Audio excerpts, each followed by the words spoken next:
She had a van, 3 children, and was already divorced. And I thought to myself, the last thing I need is a divorced woman with a van full of kids. That's just a storm waiting to happen. Cody should have listened to that gut feeling, particularly when it came to Robin. Just look at photo number 5 when they met.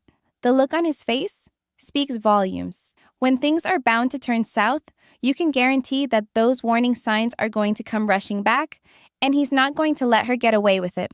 In his heart of hearts, he's probably always been aware of the real story. Robin's story about her first marriage, that wasn't the whole story. Blaming it all on her ex, the so-called bad guy, was merely the convenient path. But after all these years observing her accumulating debt, stirring the pot, playing the victim, and hardly lifting a finger with the household or children, the pattern is impossible to miss. Cody just turned a blind eye. Because, hey, she hadn't turned it on him yet. Now that he's realizing she may just pull the same stunt on him that she did on her ex, all that pent-up anger is about to blow. And if even a single one of those thoughts has crossed his mind, you can bet your bottom dollar he'll turn them into weapons the moment he feels threatened. That's Cody to the letter. This entire debacle just serves to illustrate how much faulty thinking they had from the start. For whatever strange reason, they took Robin and her children into a family already strained emotionally and financially. It was a bad move. They knew it and did it anyway. And meanwhile, there she is, smiling like the Cheshire Cat. Cody's default tactic, it appears, was laying his wives low, like he was doing them a favor by merely existing. He would say he liked more womanly women, but now that they were married, Christine was too fat. He lives on bringing women down. Even Robin, his alleged favorite, is not immune. Honestly, I wouldn't want to marry Cody to anyone. We've got a lot to cover today, so let's not drag things out. Let's get right into it.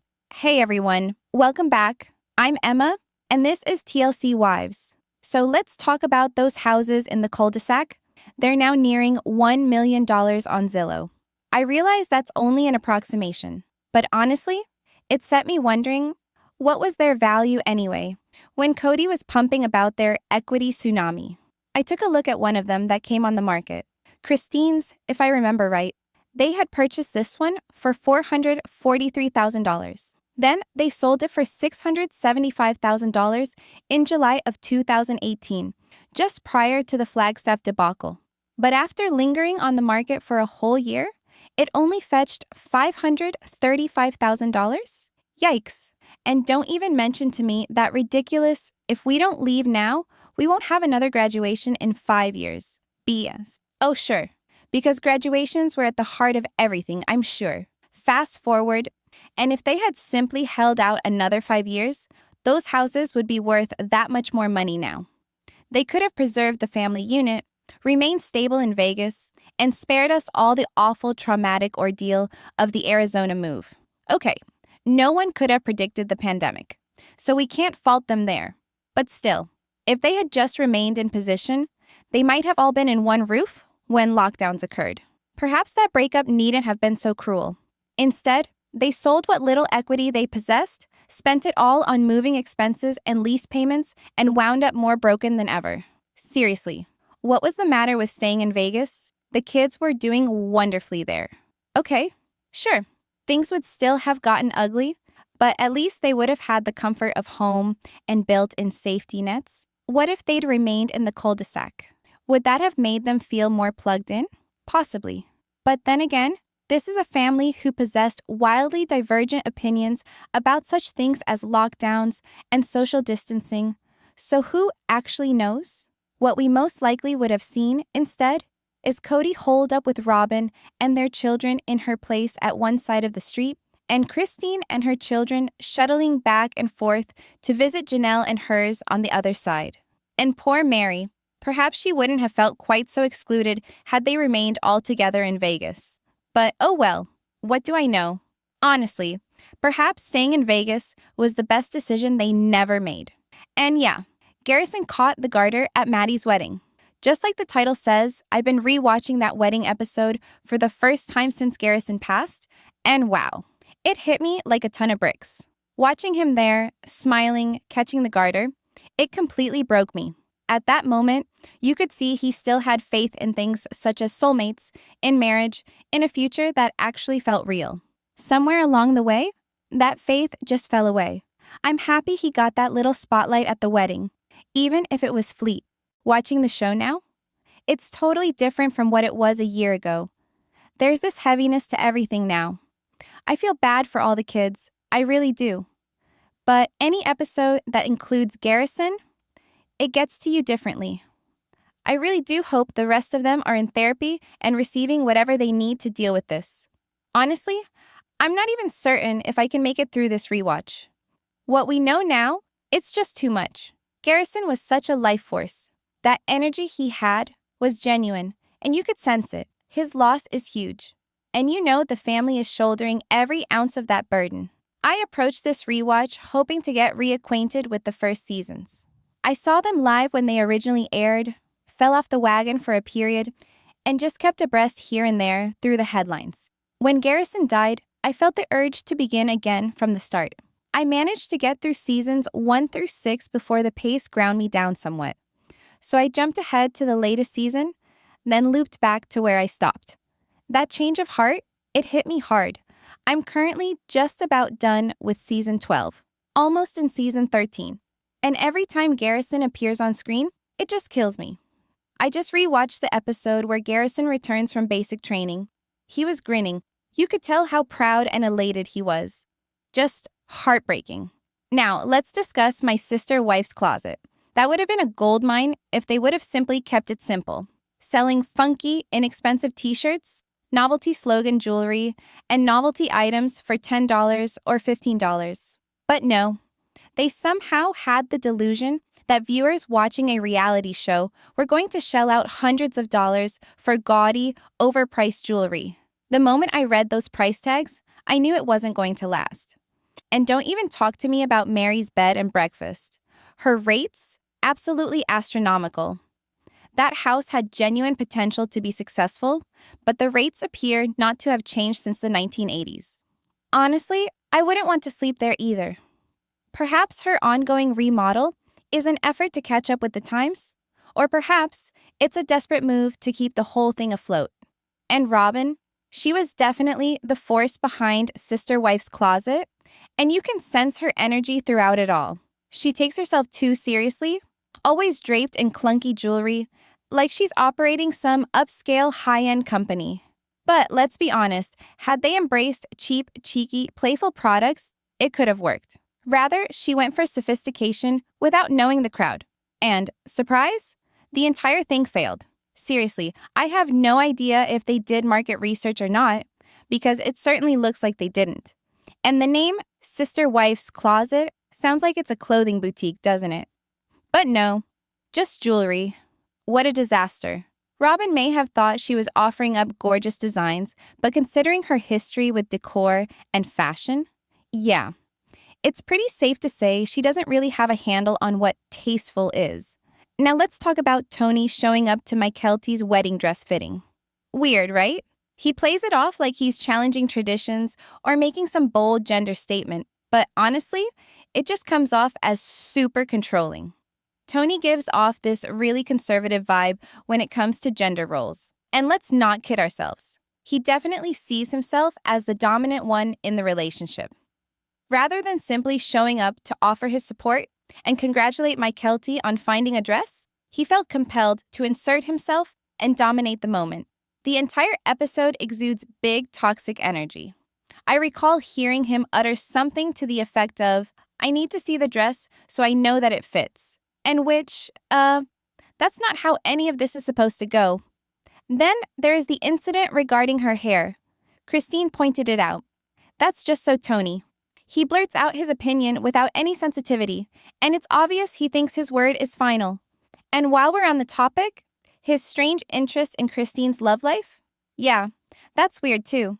I've seen clips from their Patreon floating around on YouTube, and Tony just takes over every conversation. Mykelti will be half thinking, and boom. He leaps in like he was there and knows exactly what happened.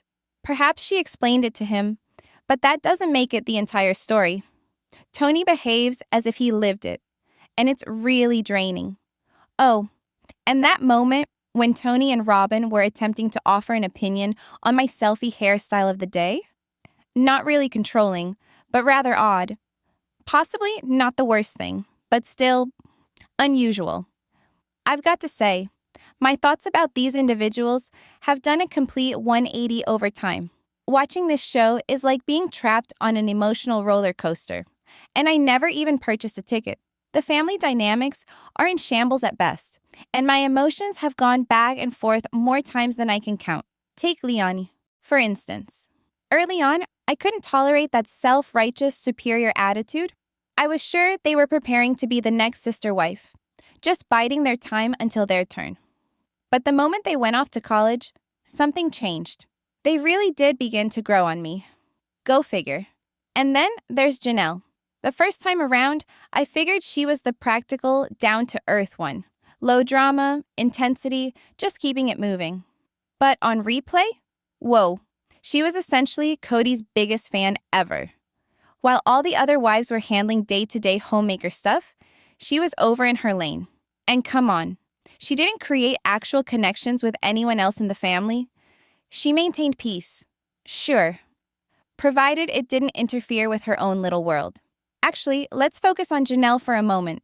Yeah, again. Because I'm genuinely torn. For so long, I regarded her as the most likable, cool-headed, the least dramatic. But then I discovered she was completely on board with a belief system that led her to pursue her sister wife's husband simply because she thought he was hot. Yikes. She even stated at a panel one time that their religion empowered her to choose her husband, even if he was already spoken for. Like, what? And let's not forget the subtle shots she'd take at the other wives when complaining to Cody. Mary was clearly intolerable. Christine was a princess. Classy move, Janelle. And after hearing she made a move on Cody on his wife's birthday, I really couldn't look at her the same. That's not only shady, that's next level petty. Like, who goes out of their way to be that messy? Even with Mary, and I'm not particularly her biggest fan, I'm beginning to wonder there's a whole lot more we didn't see on camera. I don't believe we ever got the complete picture. Honestly, it's hard to identify a single villain in this mess. Everyone's been playing their own dirty game behind the scenes. And what about Christine? Yes, even my opinion about her changed. I admired her breaking up with Cody, but not because he was a lousy partner or an awful dad, which, again, he was. No, it was because he refused to have sex with her anymore. That was the final straw with her. Not all those other warning signs, just that. I mean, come on. That's the point of no return? Cody is not going to sleep with her anymore, so she just up and leaves? I don't know, but I feel like there was a whole lot more going on in the background that we didn't see. I'm not going to totally throw her under the bus, but yeah, that left a bad taste in my mouth. At the end of the day, I'm still Team Janelle and Christine, but let's just say the rose-colored glasses? Gone. These people are messy, and once you start seeing the layers of dysfunction, it's hard to unsee them. Who would have thought polygamy could be this complicated? And let's talk about why the Browns really left Utah. Sure, the show gave us the polished version, legal pressure, fear of prosecution, blah, blah, blah. But as someone who grew up in Utah, I'm not buying it completely. I've got deep roots in this place. My family practiced polygamy generations ago, both sides. And while I'm not religious at all, my extended family is mainstream LDS to the core. And believe me, you're seeing polygamous families everywhere around here. They're not particularly keeping it under wraps. You can see them a mile away. The huge families crammed inside these enormous vans. The sister wives stocking up their carts at Costco. The dresses, the hairdos, the Sunday yard work. It's a dead giveaway. I even know successful businesses around town owned by polygamist men. They're not in hiding, and they're not being driven out. Perhaps there's tension in private, perhaps, but on the surface that I see, it's relatively peaceful. So when the Browns emerged playing as if they were the pioneers, as if no one had ever had the nerve to live openly before them, it just seemed like a performance. They tried to position themselves as these courageous pioneers, bringing a light to plural marriage and compelling Utah's hand. But come on, that probe went nowhere. And the suit? Pretty much fizzled. The only actual penalty they incurred was the backlash from relocating their children, removing them from everything they knew, then framing themselves as victims of state persecution. I mean, if you're going to be on national television and admit that you are breaking the law, maybe don't be surprised when there is some backlash. But sure, let's call it courageous. Let's call it revolutionary. Meanwhile, the actually courageous families? They've been living in plain sight for decades, building their lives without drama or publicity. The Browns love to paint themselves as pioneers, the first brave souls to bring polygamy to reality TV. And then there's the constant whining about how Utah supposedly forced them out. Please, if Utah was really on a mission to destroy polygamist families, the entire state would have gone up in flames decades ago. The truth? Utah doesn't care. As long as you're not marrying minors or abusing people, you're not a priority. The real obsession? That's on mainstream Mormons, who bend over backward to distance themselves from their polygamous past while still preaching eternal plural marriage in the afterlife. And here's the kicker. The Browns behave just like them. Same persecution complex, same victim narrative. It's exhausting. So yeah, this is my rant. What the Browns did, it wasn't brave, it wasn't groundbreaking, and it definitely wasn't some noble mission. It was financially driven, fueled by egos, and admittedly, made for some highly bingeable TV. I'll keep watching, because, hey, guilty pleasure is real. But let's not pretend this was ever a crusade for justice. It was a cash grab wrapped in family drama. And by the way, I'm a Utahn too. Grew up and was born in South Jordan. I even graduated high school with Mary's brother, Janelle's first husband. During the early 80s, Bluffdale was replete with polygamists. No one was underground, and the government wasn't interested then either. So all this, we had to escape story? Just more TV-made drama to add flavor to the script. Anyway, that's my 2 cents. Let me know your thoughts in the comments below. Don't forget to hit that like button and subscribe to the channel. See you next time. Take care, and sending much love to you all.